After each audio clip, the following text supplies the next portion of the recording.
আসসালামু আলাইকুম। আরিবাকি ইউটিউব ব্লগে সবাইকে আমন্ত্রণ। আশা করি সবাই ভালো আছেন। আলহামদুলিল্লাহ, আল্লাহর রহমতে আমরাও ভালো আছি। এই তো আজকে সকালবেলা আকাশটা দেখে মনটা একদম ভরে যায়। আসলে এখন শরৎকাল চলতেছে, কিন্তু তারপর ঋতুটা বোঝা যাচ্ছে না। কিছুক্ষণ বৃষ্টি, কিছুক্ষণ রোদ, আবার কিছুক্ষণ বাতাস বইছে।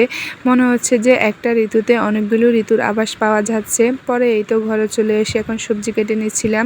আজকে কিন্তু লাউ রান্না করবে, তাই লাউটা কেটে নিচ্ছিলাম। আম্মু বলতেছে যে লাউর খোসাটা কেটে দেওয়ার জন্য, ভাজি করবে, রুটি দিয়ে খাওয়া যাবে তাই। তারপরে এই তো আম্মুকে সব কিছু কেটে দিয়ে আর আম্মু কিন্তু রান্নাটা বসিয়ে দেয়।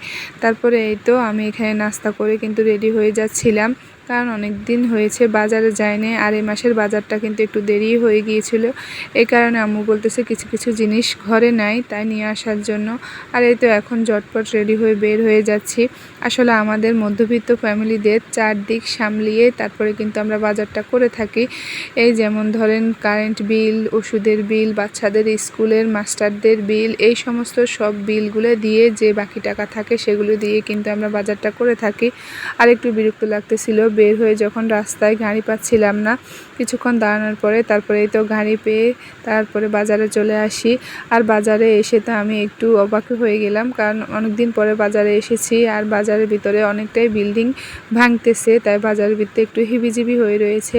তারপরে কি করা, এই তো এক একটা দোকান থেকে দেখে শুনে বুঝে এক একটা জিনিস নিয়ে নিচ্ছিলাম। এখন চলে আসি সবজির সাইডে। প্রথমে ভেবেছি যে কিছু সবজি দেখে শুনে নিয়ে নিই। বাজারে আসলে দেখবেন বার্গেনিং ছাড়া বাজার করা কিন্তু সম্ভব হয় না।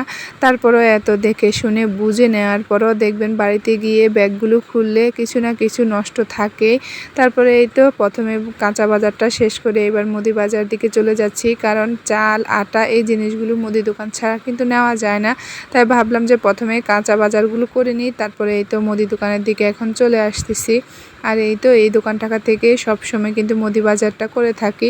এখানে ঢুকে ভাইয়েদের সাথে কথা বলতেছিলাম কোন জিনিসের কোন দাম, কারণ বাজার সবসময় এত উঠানামা করতেছে যেটা অনেকটাই বোঝা কষ্ট। আসলে বাজার রেগুলার কিন্তু বাড়তেছে, কমাচ্ছেও। তারপরে এই তো আমাদের মধ্যবিত্ত ফ্যামিলিদের জন্য সবসময় কিন্তু এই জিনিসটা হিসাব করে চলতে হয়, কারণ বাজারে দিন দিন জিনিসপত্রের দাম কিন্তু বাড়তেছে। তাই এই তো প্রথমে কিন্তু রিসিপ্টটা লিখিয়ে নিলাম, আর কি কি নিব সব কিছুই কিন্তু এভাবে লিখে নিলে বাজার করতেও কিন্তু একটু সুবিধা হয়। আর সেই রিসিট অনুযায়ী কিন্তু এখন ওনারা সব কিছুই কিন্তু গুছিয়ে দিচ্ছে, আর ওনারা কিন্তু বাজারটা খুব সুন্দর করে গুছিয়ে দেয়, নেওয়ার সাথে কিন্তু ঝামেলা হয় না। তারপরে এই তো রিক্সাটা ধরিয়ে নিই, এখন রিক্সায় সব কিছু উঠিয়ে নিচ্ছিলাম।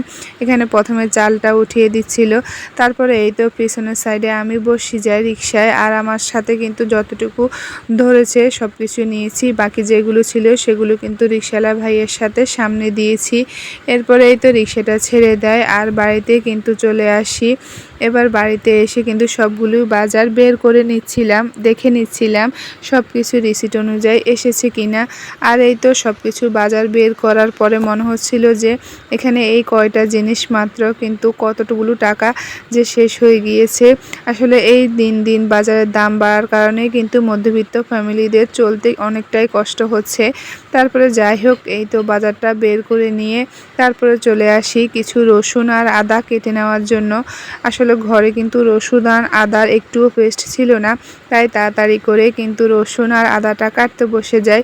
পিছনের সাইডে জিরেটা রোদে দিয়েছিলাম, আর সেই জিরেগুলো নিয়ে দেখেন আমার ছোটো মেয়েটা কীরকম দুষ্টুমি করতেছিল।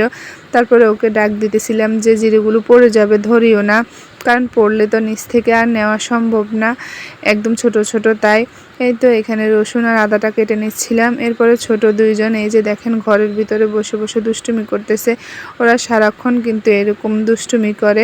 তারপর ওদেরকে ভাত খাওয়ার জন্য ডাক দিই। আরিবা, আজা ভাত খেতে আসো। আজা এখন ভাত খেয়ে না, কোনো কিছু খাওয়ার আগে একটা দোয়া করতে, তুমি কি সেটা জানো? আমি তোমার সাথে আমাকে শিখা। বিসমিল্লাহি বিসমিল্লাহি ওয়ালা ওয়ালা বারাকাতিল্লাহ বারাকাতিল্লাহ। এবার খাওয়া শুরু করো। ফার্স্টে লেবু চিপে নাও। সবশেষে এই কথাটাই বলবো, যদি আপনাদের কাছে আমার ভিডিওগুলো ভালো লেগে থাকে তাহলে লাইক কমেন্ট করে জানাবেন, আর সাবস্ক্রাইব করে পাশে থাকবেন। আজকে এই পর্যন্ত, সবাই ভালো থাকবেন, সুস্থ থাকবেন। নতুন আরেকটা ভিডিওতে দেখা হবে। আল্লাহ হাফেজ।